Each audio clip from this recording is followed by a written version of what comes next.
છોટાઉદેપુર નગર ખાતે urban health સેન્ટરનું સાંસદ જસુભાઈ રાઠવા દ્વારા ખાતમુહૂર્ત કરવામાં આવ્યું।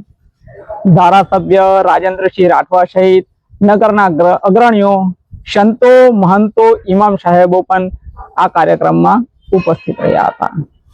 છોટાઉદેપુર નગરના કસ્બા જેલ રોડ વિસ્તારમાં સબ જેલની પાસે આજે રોજ નગરપાલિકા સ્વર્ણિમ જયંતિ મુખ્યમંત્રી શહેરી વિકાસ યોજના અંતર્ગત અર્બન હેલ્થ સેન્ટરનું ખાતમુહૂર્ત લોકસભા સાંસદ જસુભાઈ રાઠવા દ્વારા, ધારાસભ્ય રાજેન્દ્રસિંહ રાઠવા, જિલ્લા ભાજપા પ્રમુખ ઉમેશભાઈ રાઠવા, જિલ્લાના પોલીસ વડા ઇમ્તિયાઝભાઈ શેખ, ચીફ ઓફિસર ભાવિનભાઈ બરિયોળ, પૂર્વ રેલ રાજ્યમંત્રી નારાયણભાઈ રાઠવા તેમજ અધિકારીઓ, નગરપાલિકાના પ્રમુખ મંજુલાબેન કોલી, નગરપાલિકાના સભ્યોની ઉપસ્થિતિમાં કરવામાં આવ્યો હતો।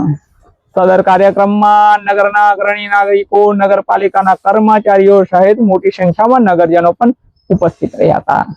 સાંસદ જસુભાઈ રાઠવા અને ધારાસભ્ય રાજેન્દ્રસિંહ રાઠવાએ જણાવ્યું હતું કે સ્વર્ણિમ જયંતિ મુખ્યમંત્રી શહેરી વિકાસ યોજના અંતર્ગત રૂપિયા 219.18 લાખના ખર્ચે છોટાઉદેપુર નગરના કસ્બા જેલ વિસ્તારમાં બનનારું આ અર્બન હેલ્થ સેન્ટર છોટાઉદેપુર નગરની પ્રજાને આરોગ્યલક્ષી સેવાઓ પૂરી પાડશે, જેથી નગરની આરોગ્ય સુખાકારી વધશે તેમ પણ જણાવ્યું હતું। અને ઉપસ્થિત મહાનુભાવોએ વિધિવત પૂજા અર્ચના કરી અર્બન હેલ્થ સેન્ટરનું ભૂમિપૂજન કર્યું હતું। નમસ્કાર।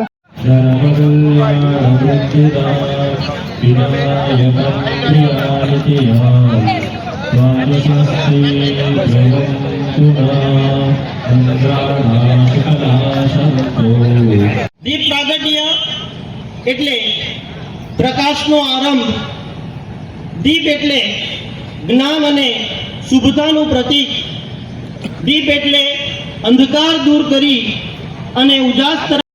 આજે છોટાઉદેપુર નગરપાલિકા વિસ્તારમાં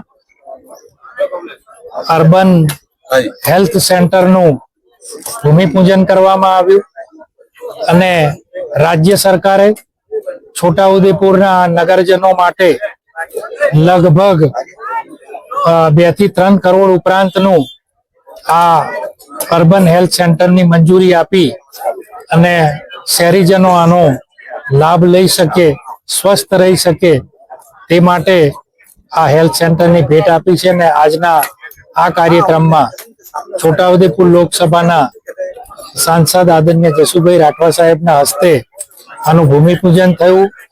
તેમાં નગરપાલિકાના સૌ સભ્યો અને વિશેષ આનંદ આજે મને એ વાતનો હતો કે છોટાઉદેપુરનો મુસ્લિમ સમાજ સહિત સર્વ સમાજના આગેવાનોએ આ ભૂમિપૂજનના કાર્યક્રમમાં હાજરી આપી છે।